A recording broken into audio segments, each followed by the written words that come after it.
Welcome back. This is Dr. Jin Sung, where clinical excellence meets excellent results. Today we're going to talk about the 3-day water fast. Clean the brain, reset your energy. Let's get into some of the benefits and what happens during the 3 days. Let's get right into it.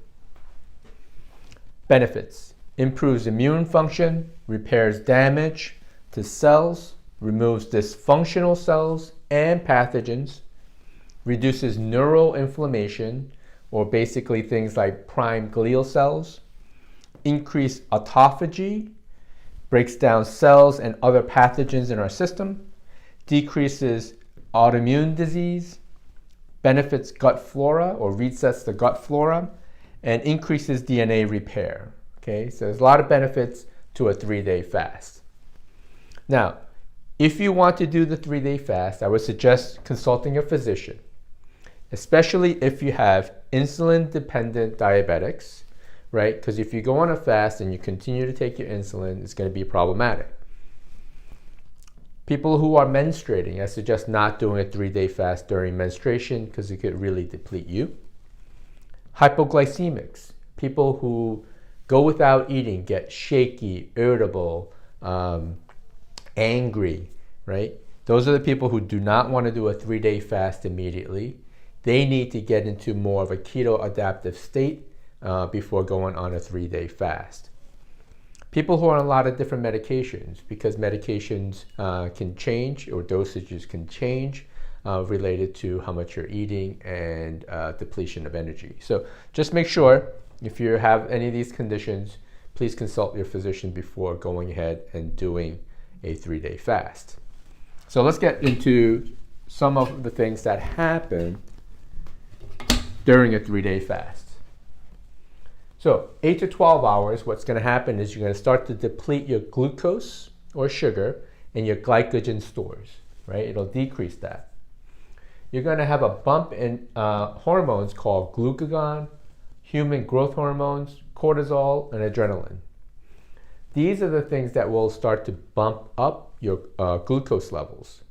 So people don't realize that there are hormones that increase glucose in our system as we need it.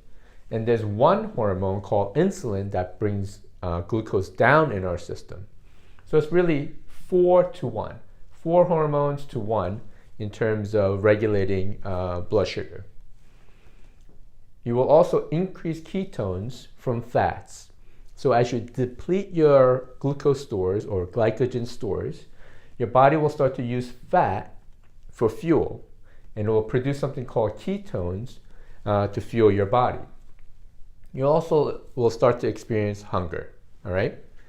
So in the next 18 to 24 hours there, you're gonna have a depletion of the glycogen stores even further, and you're gonna go through a process called gluconeogenesis. Gluconeogenesis is the process of producing sugar through the liver. It's basically amino acid, acetate, and glycols.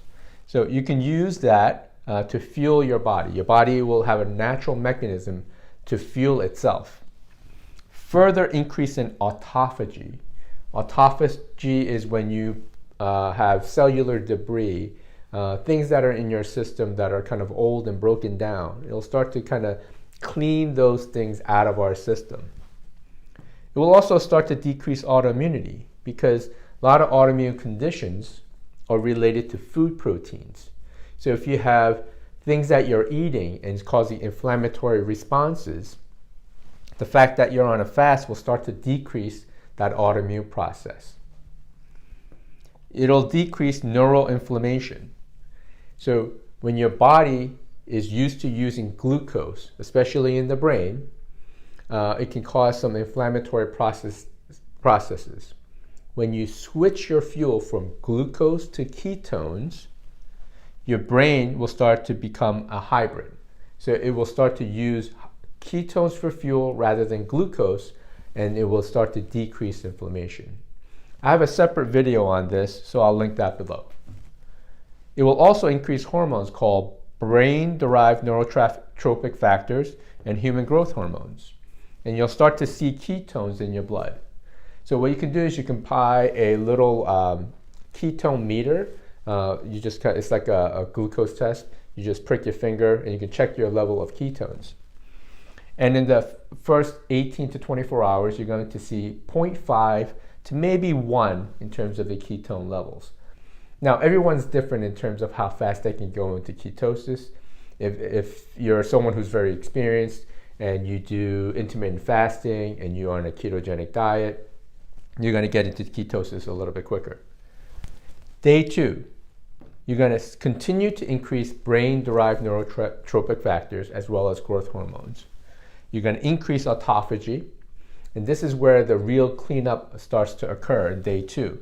You'll start to break down tau proteins and amyloids, Lewy body, alpha-synucleins, and prime glial cells, all in the brain.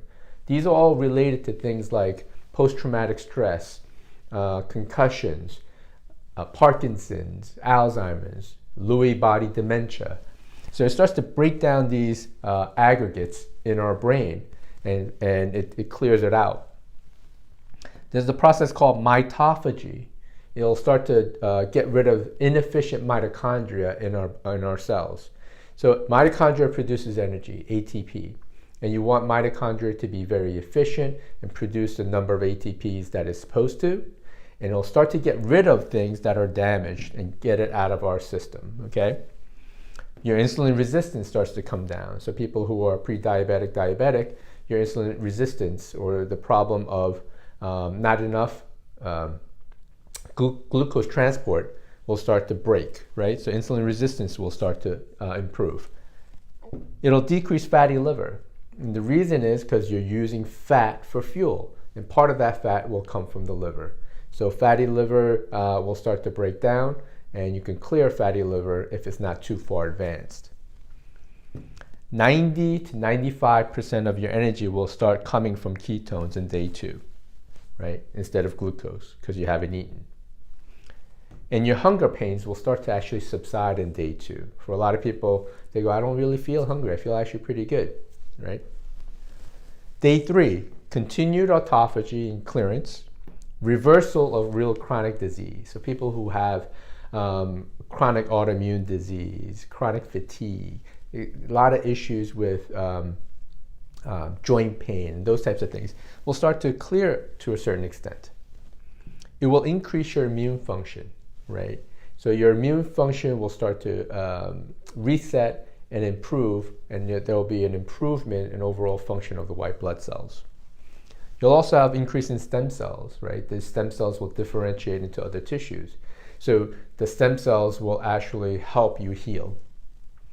Now, the goal of this 3-day fast is what we call metabolic flexibility or metabolic switch. The ability for your body to use both glucose and ketones whenever it wants.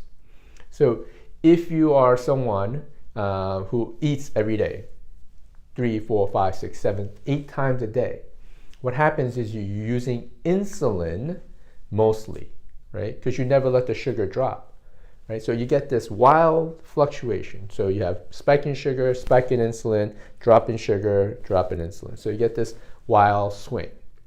The purpose of a 3-day fast or any type of fasting is to even out the blood sugar throughout the day. So if you eat, let's say, what we call 1 meal a day, you'll have a spike in insulin, and then you'll have a drop, and your other hormones will kick in, like glucagon, growth hormones, adrenaline, etc., will kick in and will stabilize the blood sugar for the rest of the day. So that's what we want. We want stable blood sugar throughout the day, not this wild fluctuation. So as you do this intermittent fasting or 3-day fasting, there'll be a lot of health benefits, but the main point here is that it will start to stabilize blood sugar and your body will become a hybrid, meaning when it has the sugar, it'll utilize it. If it doesn't have it and you skip a day of eating, then it will start to use ketones as fuels. So your engine becomes more of a hybrid engine rather than a gasoline engine. So it's very important to do that. Now, when you break your fast, you don't want to just go ahead and just say, all right, I'm just going to eat whatever I want. You want to use things like maybe bone broth, a vegetable soup to break your fast. maybe a small amount of protein. Okay. When you're doing the fast, you can use distilled water if you like, or purified water would be best. You can use minerals and sea salt, especially on day 2, maybe 24 to 48 hours. You want to start to use a little bit of minerals because you might feel a little bit depleted. So you can use minerals or sea salt in your water, and you can drink it. And then you can also use sparkling water, but not flavored water, because what can happen with flavored water, you can start to increase hunger pains in our system. Now, for those people who can't get through a 3-day fast, I'm going to show you a method of doing a 3-day modified fast on our next video. So we'll talk about how to do it without doing strictly water for the 3 days. All right. So these are all the benefits. This is what happens. I have multiple videos on intermittent fasting, so I'll link those below. And what you want to do is, if you ever go through it, comment below. Let me know how you felt during the 3-day fast and what the benefits of the 3-day fast were for you. Now, when you do a 3-day fast, there's wide benefits. However, you have to be careful about some of those conditions that I talked about in the beginning of the video, and you want to consult a physician before doing it. All right. My name is Dr. Jin Sung, where clinical excellence meets excellent results, and we'll see you guys next week on the healthy side. Have an awesome day.